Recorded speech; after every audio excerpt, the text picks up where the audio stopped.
Rasulullah SAW bersabda, ahabbun nasi ilallahi ta'ala, manusia yang paling dicintai oleh Allah Subhanahu wa ta'ala.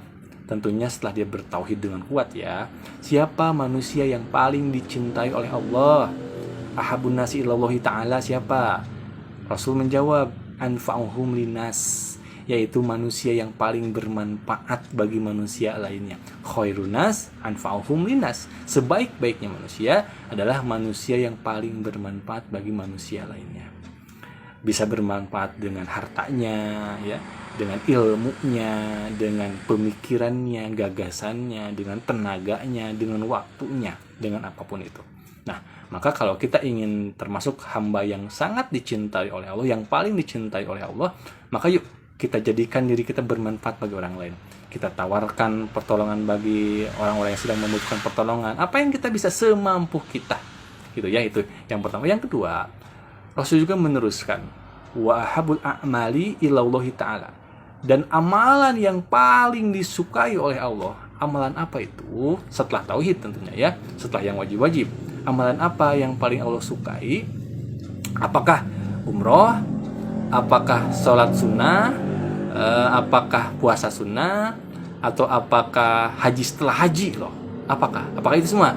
Ternyata bukan. Jawabannya adalah apa? Sururun tudkhiluhu ala muslimin. Kata Nabi, memasukkan kebahagiaan kepada manusia lainnya, kepada orang beriman, kepada muslim.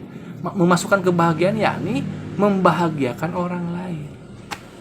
Bisa dengan senyuman kita, bisa dengan sapaan kita, bisa dengan nasihat-nasihat kita, bisa dengan perhatian kita, ya, bisa dengan misalkan hadiah-hadiah dari kita, sedekah-sedekah dari kita.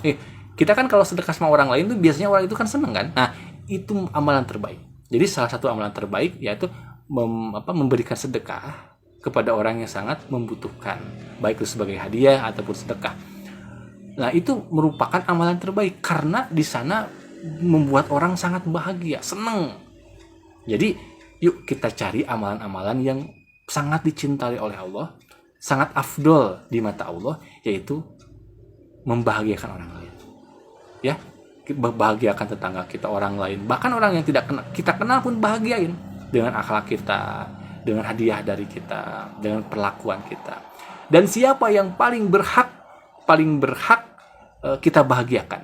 Siapa? Keluarga kita, suami kita, istri kita, anak-anak kita, ibu bapak kita, saudara-saudara kita. Itu yang paling berhak kita berikan kebahagiaan bagi mereka. Jangan malah sebaliknya, ya. Nah itu, makanya kata Nabi bahkan membahagiakan orang lain itu pahalanya jauh lebih besar daripada iktikaf di masjid. Misalkan iktikaf di Masjid Nabawi yang pahalanya itu bedanya 1000 kali lipat. Bayangkan, di masjid biasa 1, di Masjid Nabawi di Madinah 1000 pahalanya. Ajib. Terus dilakukan di 10 hari terakhir bulan Ramadan. Ada seorang iktikaf di sana, gede banget kan pahalanya, gede banget. Tapi kata Nabi, ahabu ilayya min an a'takifa fi hadal masjid. Nabi itu lebih menyukai menolong orang atau mengantar keperluan seseorang, keperluan saudara muslim diantar, daripada iktikaf di Masjid Nabawi. How? Keren banget.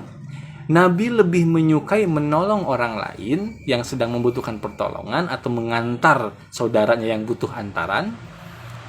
Nabi lebih suka itu daripada harus iktikaf di Masjid Nabawi di 10 hari terakhir Ramadan. Bayangkan. Kalau misalkan ditarik ke 10 hari terakhir Ramadan ya. Karena kalau iktikaf kan untuk diri sendiri. Tapi kalau kita menolong orang, manfaatnya juga dirasakan oleh banyak orang. Ya, gitu. Jadi amalan terbaik adalah membahagiakan orang. Nah, ditambah lagi ada kisah dari Imam Hasan Al-Basri. Ya. Imam Hasan Al-Basri ini tuh pernah mengajak santri-santrinya untuk ayo kita tolong orang gitu. Ayo tolong orang yang sedang membutuhkan kita tolong. Tapi ada beberapa santri atau satu santri yang dia itu lagi itikaf. Makanya Imam Hasan Al-Basri menyuruh santri lainnya untuk mengajak dia yang sedang itikaf itu. Singkat cerita diajak. Namanya kalau nggak salah itu Sabit Al-Banani ya. Santri yang sedang itikaf itu namanya Sabit Al-Banani. Diajaklah oleh teman-temannya, yuk Sabit, kita bantu orang yuk. Kata Sabit apa? Mohon maaf, saya nggak bisa, saya lagi i'tikaf. Oh gitu ya, ya udah. Kembalilah tuh santri kembali kepada Hasan Al-Basri. Dikabarkan bahwa santri ini Sabit Al-Banani tidak mau, ya. Nah, kata Hasan Al-Basri apa? Wahai Amas, ya, menolong saudara kita yang sedang membutuhkan pertolongan itu jauh lebih besar pahalanya daripada haji setelah haji. Menolong orang yang sedang membutuhkan pertolongan itu lebih besar pahalanya daripada haji setelah haji. Lalu dikabarkanlah berita ini kepada Sabit Al-Banani. Dikabarkan, ayo, kata Imam Hasan begini. Akhirnya dia mau meninggalkan masjid, dia menghentikan i'tikafnya, lalu dia mulai membantu orang lain. Ya,